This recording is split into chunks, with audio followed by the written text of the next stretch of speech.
நிராகரிப்பு எவ்வளவு பெரிய வலி, அவமானம் என்பது அடுத்தவர்கள் நம்மை நிராகரிக்கும் போதுதான் புரிய வரும். வேண்டாம் என்று தூக்கி எறிந்தவர்கள் முன் நீ மட்டும்தான் வேண்டும் என்ற அளவுக்கு வாழ்ந்து காட்ட வேண்டும். நீங்கள் காயப்படும் நிலையே வந்தாலும் ஒருபோதும் உங்களை நியாயப்படுத்திக் கொள்ள பிறரை காயப்படுத்தி விடாதீர்கள். கோபப்பட வேண்டிய இடத்திலும் கதறி அழ வேண்டிய இடத்திலும் புன்னகையுடன் கடந்து செல்வதற்கு பெயர்தான் பக்குவம். நீங்கள் ஒருவரின் வாழ்வில் விளக்கேற்றினால் அது உங்கள் வாழ்வையும் வெளிச்சமாக்கும். உங்கள் கோபத்தை தூண்டுபவர்கள் மிகப்பெரிய மனநோயாளிகள். அவர்களை சிரித்துக்கொண்டே கடந்து விடுங்கள். உங்களை புரிந்து கொண்டவர்களிடம் உண்மையாக இருங்கள். உங்களை புரிந்து கொள்ளாதவர்களிடம் ஊமையாகவே இருந்து விடுங்கள். அழகு என்பது உருவத்தில் இல்லை, நடத்தையில் இருக்கிறது.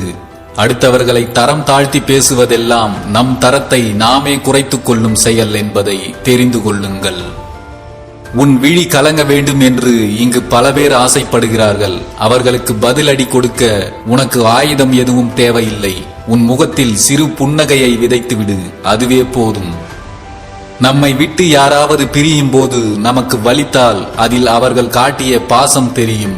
அப்படி நமக்கு வலிக்கவில்லை என்றால் அந்த உறவின் வேஷம்தான் காரணமாக இருக்கும்.